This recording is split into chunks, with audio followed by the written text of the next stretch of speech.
बहुत सारे विद्यार्थी ऐसे हैं जो उत्तर प्रदेश बीईओ की परीक्षा के बारे में बहुत कुछ जानना चाहते हैं। उनको ये पता करना है कि कब तक ये फॉर्म आ सकता है, सर कितनी वैकेंसी इसमें हो सकती हैं। तो आप सब लोग अर्थात ऐसे विद्यार्थी जो यूपी बीईओ की परीक्षा का इंतजार कर रहे हैं, है ना, यूपी बीईओ 2022-23 का, इससे पहले ये जो परीक्षा हुई थी, है ना, इससे पहले जो हुई थी वो 2019-2020 में हुई थी और उस समय इसमें 309 वैकेंसी थी। कितनी थी इसमें? 309 वैकेंसी थी। इस बात को आप लोग याद रखिएगा। तो जब पिछली बार ये परीक्षा हुई थी उस समय इसमें वैकेंसियों की संख्या कितनी थी? वैकेंसीज की संख्या अर्थात जो पद की संख्या थी वो कितनी थी? इस बात को आप लोग याद रखिएगा, 309।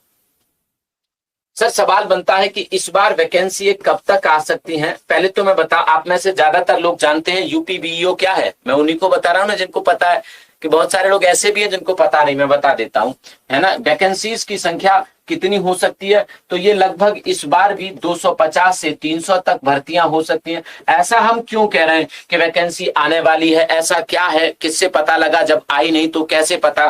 बेटा अध्याचन पीसीएस को प्राप्त हो चुका, मतलब यूपीपीएससी जो आपका है उसको भर्तियों का अध्याचन प्राप्त हो चुका है। और अध्याचन प्राप्त होने के बाद जो पीएससी है, यूपीपीएससी, वो 2 से 3 महीने में इसको जारी कर देता है। तो अंदाजा ये लगाया जा रहा है कि इसी सितंबर अक्टूबर के महीने में ये भर्ती आपकी आ सकती है ना। तो आपके पास समय ज्यादा है नहीं, तो इस महीने या अगले महीने आपकी वैकेंसी आ सकती है। तो इस बात को भी आप लोग याद रखेंगे, सितंबर या अक्टूबर के महीने में कभी भी आपके पास बीईओ का नोटिफिकेशन मिल सकता है। उत्तर प्रदेश पीएससी अर्थात पीसीएस जो आपका है ना, उसकी तरफ से आपको ये नोटिफिकेशन मिल सकता है। जिसमें भर्तियों की संख्या की बात करें तो अभी तक जो अध्याचन प्राप्त हुआ है वो लगभग 200 वैकेंसी का है, लेकिन हमेशा ये अध्याचन के बाद वैकेंसी बढ़ती है। इसमें और कुछ इंक्रीज होता है। तो आप लोग इस बात को भी फोकस करिएगा। एक सेकंड रुक जाओ, मुझे ना आपकी कमेंट्स नहीं मिल पा रही हैं।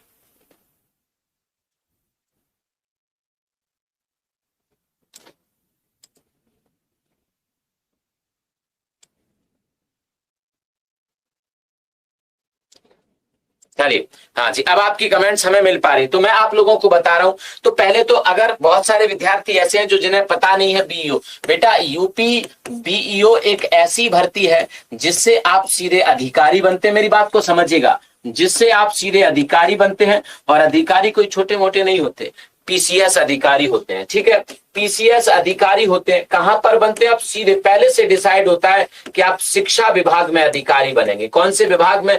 शिक्षा विभाग में अधिकारी बनेंगे। सर इसमें ऐसा क्या है कि आप जो हमें बता रहे हैं, ऐसा इसलिए है क्योंकि ये पीसीएस की एक ऐसी भर्ती है जो सिर्फ बीएड और एलटी डिप्लोमा वालों को ही मिलती है। मतलब जो लोग बीएड कर चुके हैं। कैसे लोग? जो लोग बीएड कर चुके हैं या जिनके पास एलटी डिप्लोमा, मतलब टीचर से संबंधित जिनके पास डिप्लोमा होता है, वही इस फॉर्म को भर पाते हैं। जो लोग बीएड कर चुके होते हैं अर्थात एलटी डिप्लोमा। तो आप सबको पता है कि जो लोग बीएड करते हैं वो टीचर बनना चाहते हैं। और जब टीचर बनना चाहते हैं तो इनमें से ज्यादातर लोग पीसीएस की तैयारी आमतौर पर नहीं करते, है ना, पीसीएस की तैयारी नहीं करते हैं आमतौर पर। और जो लोग पीसीएस करते हैं उनमें से मुझे लगता है 80-90% लोग ऐसे होते हैं जिनके पास बीएड की डिग्री नहीं होती, है ना, उनके पास बीएड की डिग्री नहीं होती। तो बहुत सारे ऐसे लोग जो इस परीक्षा को बहुत आसानी से पास कर सकते हैं, उनके पास इस फॉर्म को भरने की क्वालिफिकेशन नहीं होती। इसीलिए मैं बार बार कहता हूं कि अगर आपके पास बीएड की डिग्री है, अगर आपके पास बीएड की डिग्री है तो आप बीईओ के लिए जरूर तैयारी करिए। अगर आप बीएड पास हैं, एलटी डिप्लोमा आपके पास है, तो बीईओ की तैयारी जरूर करिए। इससे आप अपने पूरे ब्लॉक के सबसे बड़े अधिकारी बनेंगे शिक्षा के। इसको बोलते हैं ब्लॉक एजुकेशन ऑफिसर।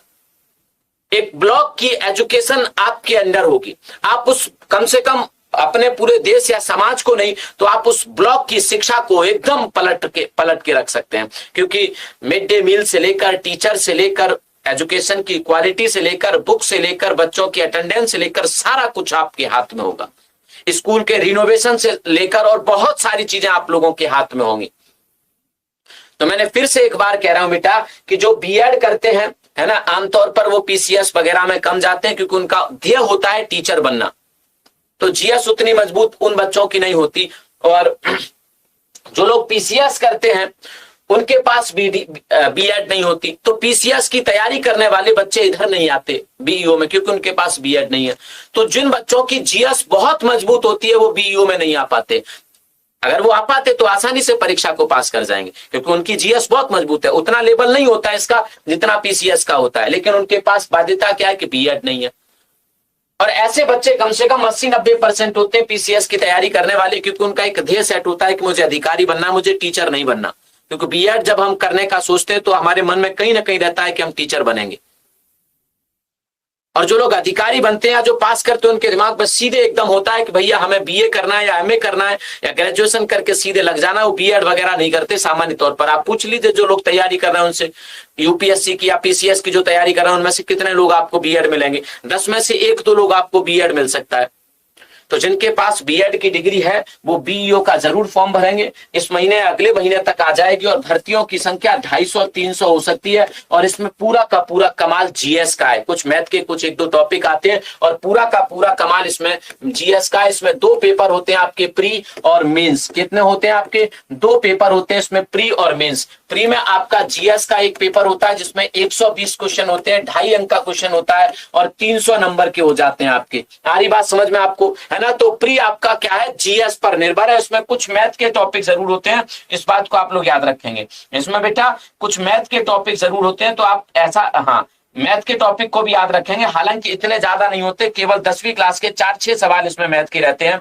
तो आप लोग यहाँ पे याद रखेंगे किस प्रकार से कि इसमें प्री होता है आपका 300 नंबर का, है ना? और फिर इसमें आपका मेंस होगा। मेंस में 200 नंबर का आपका जीएस होता है। इसमें सवालों के आंसर लिखने पड़ते हैं 25 शब्द में, 125 शब्द में, और कुछ मतलब इस प्रकार से आपके छोटे छोटे लघु उत्तरी, अति लघु उत्तरी और आपके जो आपके थोड़े से बड़े और सवाल होते हैं आपके, है ना? तो इसमें आपको सवालों के जवाब लिखने पड़ते हैं। और मुझे लगता है कि आप जैसे पूछा जाए कि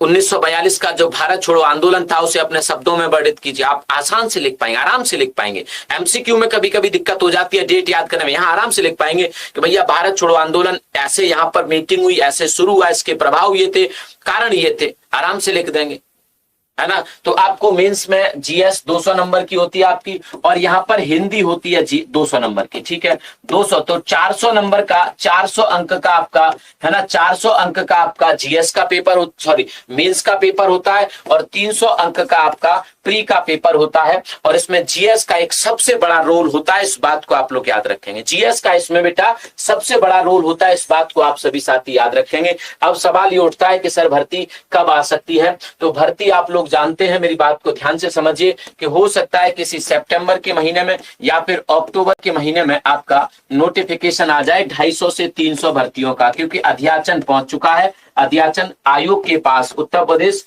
जो आपका आयोग है, पब्लिक जो लोक सेवा आयोग है, उसके पास ये अध्याचन पहुंच चुका है। तो कभी भी ये भर्ती आ सकती है, इस बात को याद रखिएगा। ये block development, block education officer होता है, खंड शिक्षा अधिकारी होता है, अर्थात आपका पीसीएस ऑफिसर होता है। कंपटीशन इसमें बहुत ज्यादा नहीं होती। आप कहोगे सर कट ऑफ कितनी होती है? देखो, जिन पेपर में जीएस का रोल होता है उनकी कट ऑफ अपने आप कम होती है। जिसमें मैथ और रीजनिंग होता है, इंग्लिश होता है, वहां कट ऑफ बढ़ जाती है। अर्थात आपको परेशान नहीं होना कि आपको कितने नंबर लाने। मुझे लगता है 70-75% कंफर्टेबल होते हैं, बहुत अच्छे नंबर माने जाते हैं। जहां जीएस होता है बहुत अच्छे माने जाते हैं। तो